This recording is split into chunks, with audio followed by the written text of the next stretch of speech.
नमस्कार दोस्तों, स्वागत है आपका आज के मुख्य समाचारों की वीडियो में। जी हां दोस्तों, आपको यहां पर देखने को मिलेंगी सुबह से लेकर शाम तक की तमाम बड़ी खबरें, मुख्य समाचार, ब्रेकिंग न्यूज अपडेट्स के रूप में। तो दोस्तों, आप सभी लोगों से रिक्वेस्ट है इस वीडियो को ज़्यादा से ज़्यादा लाइक और शेयर करें। तो दोस्तों, सीधे चलते हैं आज की पहली बड़ी खबर की ओर।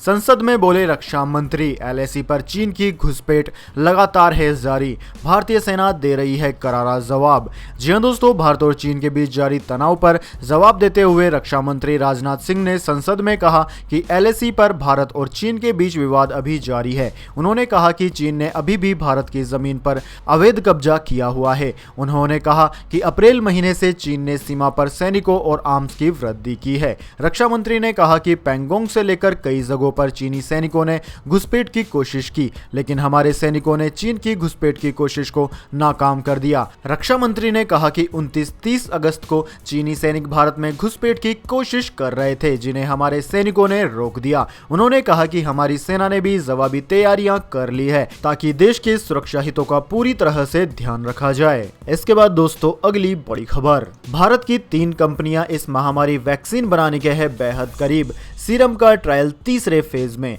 जी हां दोस्तों, भारत में इस महामारी वायरस के संक्रमण के आंकड़े दिनों दिन बढ़ते जा रहे हैं। भारत इस महामारी से सबसे ज्यादा प्रभावित देशों की सूची में दूसरे नंबर पर आ गया है।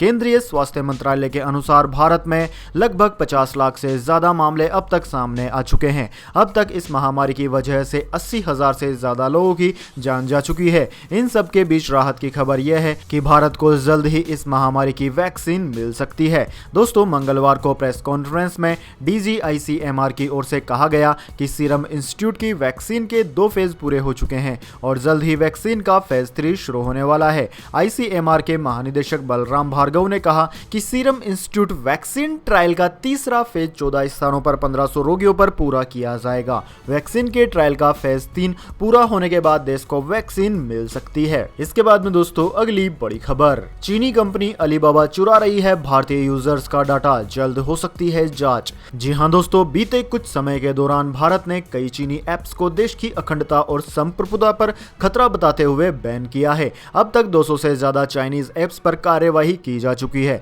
अब खबर आ रही है कि चीनी कंपनी अलीबाबा भारतीय यूजर्स का डेटा चुरा रही है। मामले में जल्द ही जांच की प्रक्रिया शुरू कर दी जाएगी। देश के टॉप इंटेलिजेंस सूत्रों ने न्यूज चैनल्स को बताया है कि कम से कम देश के 72 सर्वर्स से भारतीय यूजर्स का डाटा चीन को भेजा जा रहा है और इन सभी सर्वर्स का मुख्य केंद्र चीनी कंपनी अलीबाबा के क्लाउड डेटा सर्वर हैं। अधिकारियों का कहना है कि अलीबाबा के क्लाउड डेटा सर्वर्स काफी मशहूर हैं क्योंकि ये यूरोपियन सर्वर्स के मुकाबले किफायती कीमत में सर्विस मुहैया करवाते हैं। सूत्रों के मुताबिक अलीबाबा द्वारा भारत में ऑपरेट किए जा रहे 72 सर्वर्स को चिन्हित किया गया है जो डेटा चीन भेज रहे हैं। इसके बाद दोस्तों, अगली बड़ी खबर। चीन का बड़ा ऐलान, नवंबर से आम लोगों को भी मिलने वाले है इस महामारी की वैक्सीन। जी हां दोस्तों, चीन ने कहा है कि इस महामारी के संक्रमण से बचने के लिए बनाई जा रही उसकी वैक्सीन अंतिम चरण में है और नवंबर से आम लोगों के लिए उपलब्ध करा दी जाएगी। China centre of disease control यानी कि CDC ने एक बयान जारी कर सोमवार को कहा कि हम सफलता के बेहद नजदीक हैं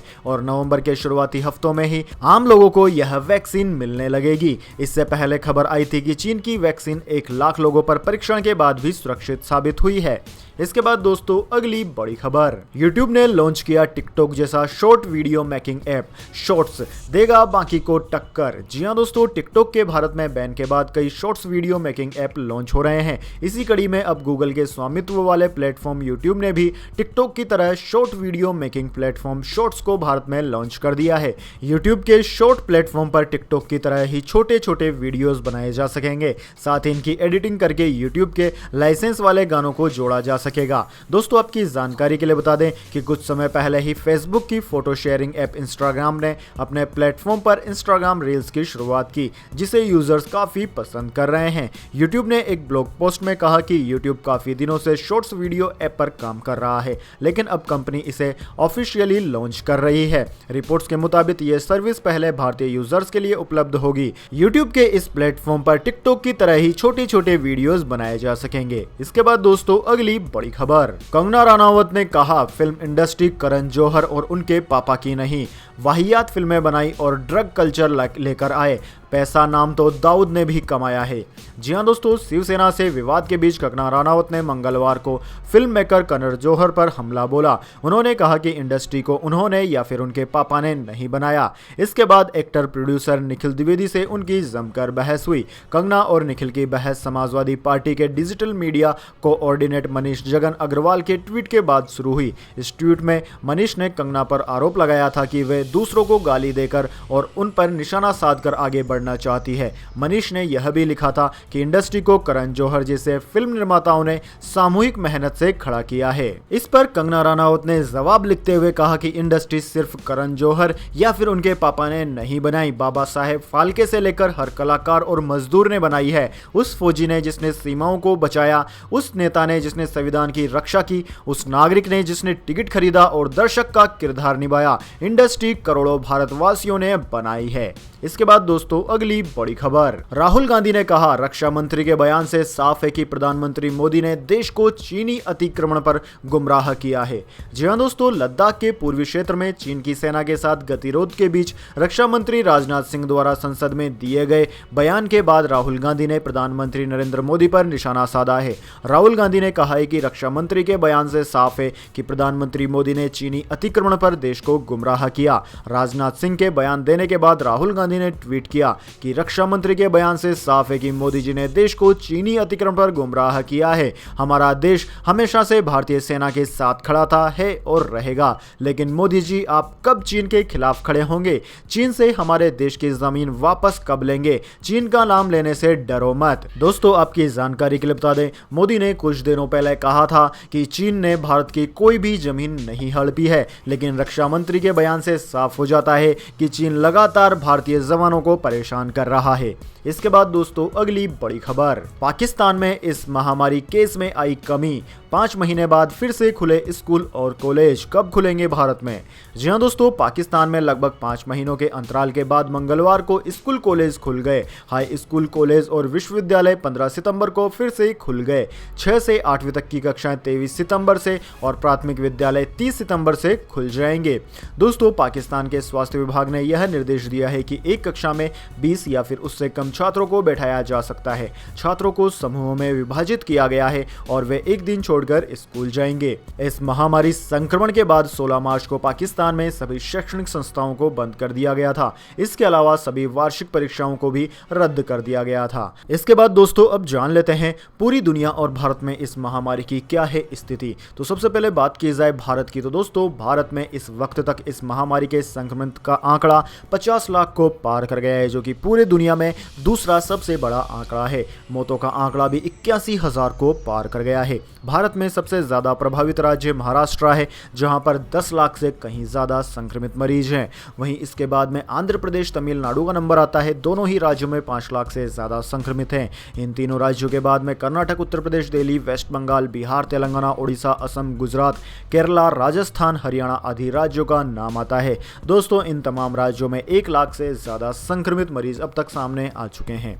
इसके बाद दोस्तों अब बात कर लेते हैं पूरी दुनिया की, लेकिन उससे पहले मेरी आपसे एक छोटी सी रिक्वेस्ट है। अगर दोस्तों आपको अभी तक हमारी न्यूज़ पसंद आई है तो इसे एक छोटा सा लाइक जरूर दे दें, और अगर आपको पसंद नहीं आई है तो बेशक आप डिसलाइक भी कर सकते हैं। लेकिन दोस्तों लाइक और डिसलाइक करके अपना वोट जरूर दीजिए, क्योंकि दोस्तों यही हमारी मेहनत का फल होता है और इसी से हमें पता चलता है कि आपको हमारी वीडियो पसंद आई है या नहीं। तो दोस्तों जल्दी से जान लेते हैं क्या है पूरी दुनिया की स्थिति। तो दोस्तों पूरी दुनिया की बात की जाए तो पूरी दुनिया में इस वक्त तक इस महामारी के संक्रमण का आंकड़ा लगभग 2,93,00,000 को पार कर गया है, जबकि मौतों का आंकड़ा 9,28,000 को पार कर चुका है। सबसे ज्यादा प्रभावित या फिर यूं कहें कि संक्रमित देश अमेरिका है, जहां पर 65,65,000 से ज्यादा संक्रमित मरीज हैं। वहीं मौतों का आंकड़ा भी सबसे ज्यादा अमेरिका में है, जहां पर 1,94,000 से ज्यादा लोगों की जान जा चुकी है। दूसरा नंबर भारत का है, जबकि तीसरा नंबर ब्राजील का है, जहां पर 43 लाख से ज्यादा संक्रमित है। इन तीनों देशों के बाद में रशिया, पेरू, कोलंबिया, मैक्सिको,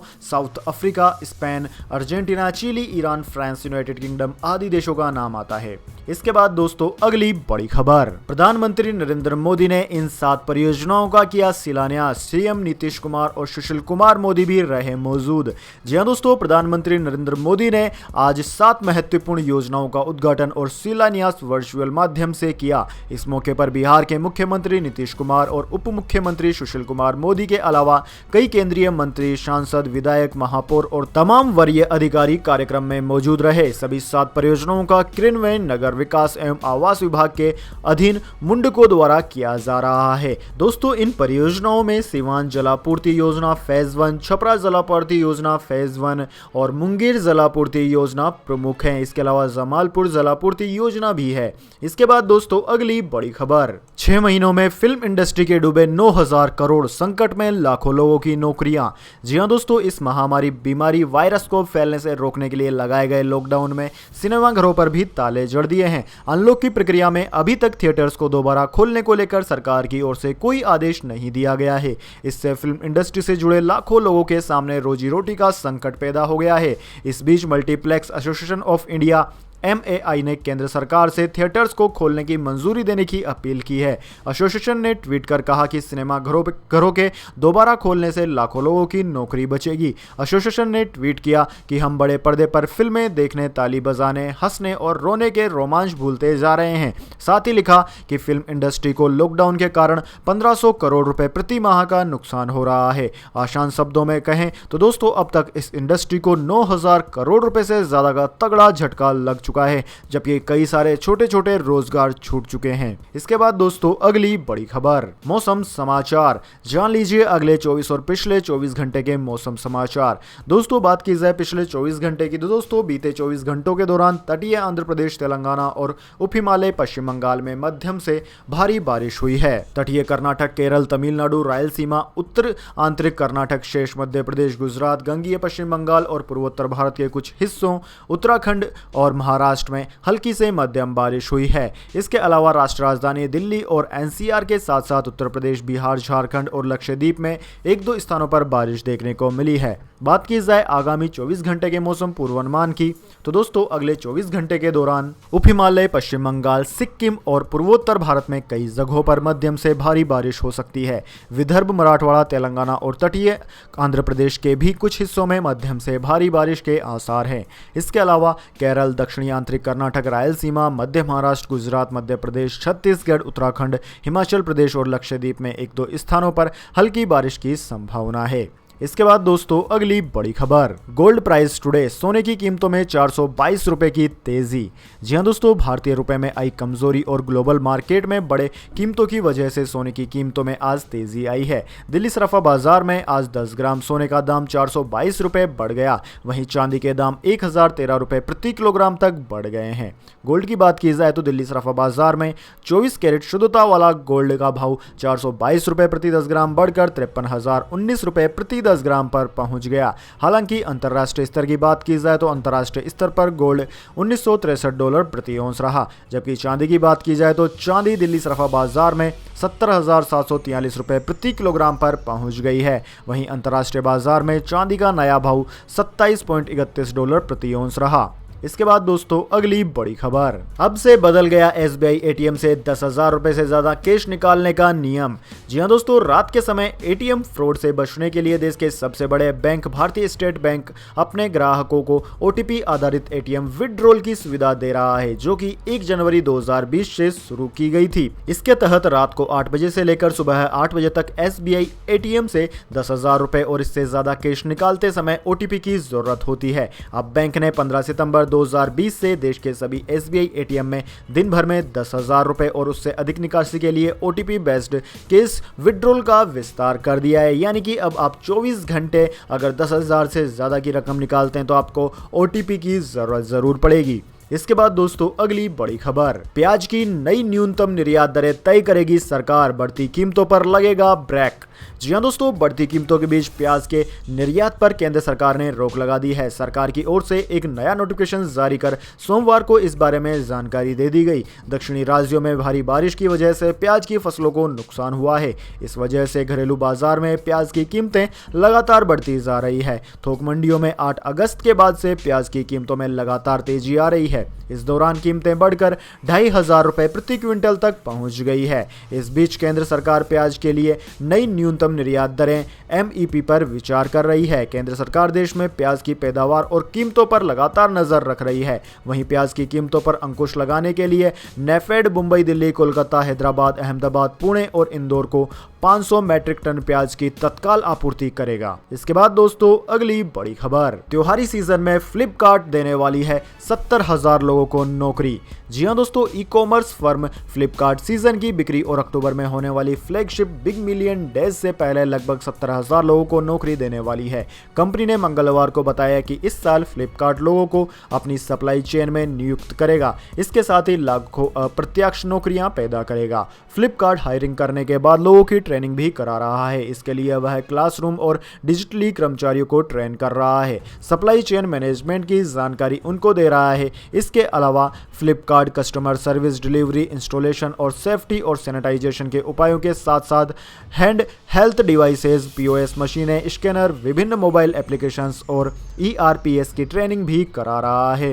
हालांकि दोस्तों बड़ी बात यह है कि इस नौकरी के लिए किसी भी तरह की कोई डिग्री की जरूरत नहीं होगी। इसके बाद दोस्तों अगली बड़ी खबर, शुक्र ग्रह पर एलियन लाइफ होने के मिले संकेत। वैज्ञानिकों ने इसे दूसरे ग्रह पर जीवन की तलाश में अब तक की सबसे अहम खोज बताया। जी हां दोस्तों, पृथ्वी के अलावा किसी और ग्रह पर जीवन है या नहीं, इस प्रश्न का जवाब सदियों से खोजा जा रहा है। इसी कड़ी में वैज्ञानिकों ने दावा किया है कि शुक्र ग्रह के वायुमंडल में फॉस्फीन गैस मिली है। यह एक जैविक प्रक्रिया या फिर बायोलॉजिकल प्रोसेस से पैदा होती है। इस खोज से ब्रह्मांड में एलियन होने की संभावना फिर जग गई है। नासा प्रमुख ने इस खोज को पृथ्वी से इतर जीवन की तलाश में अब तक की सबसे महत्वपूर्ण खोज करार दिया है। तो दोस्तों यह थी आज की तमाम बड़ी खबरें। इसके बाद दोस्तों अब बारी आती है आज के माइंड क्यूज क्वेश्चन की। जी हां दोस्तों, एक आसान से सवाल का जवाब देकर आप जीत सकते हैं एक अमेजिंग सरप्राइज गिफ्ट हमारे यूट्यूब चैनल की ओर से। तो दोस्तों आज का सवाल आपकी स्क्रीन पर आ चुका है। पानी को किन किन 2 नामों से जाना जाता है? जी हां दोस्तों, पानी के अलावा और 2 कौन कौन से हिंदी नाम जानते हैं? अगर आप जानते हैं 2 और नाम तो कमेंट करके बता दीजिए। अगर दोस्तों आपका जवाब होता है एकदम सही और आप चुने जाते हैं लक्की विजेता के रूप में, तो आपको मिल सकता है एक अमेजिंग सरप्राइज गिफ्ट हमारे YouTube channel IFC knowledge team की ओर से। तो दोस्तों जल्दी से अपना उत्तर कमेंट बॉक्स में लिख दीजिए, वीडियो को लाइक कर लीजिए और चैनल को सब्सक्राइब करके बेल आइकन दबाना बिल्कुल भी ना भूले, ताकि जब भी नई वीडियो है तो नोटिफिकेशन सबसे पहले आपके पास पहुंच जाए। धन्यवाद। वंदे मातरम। जय हिंद, जय भारत।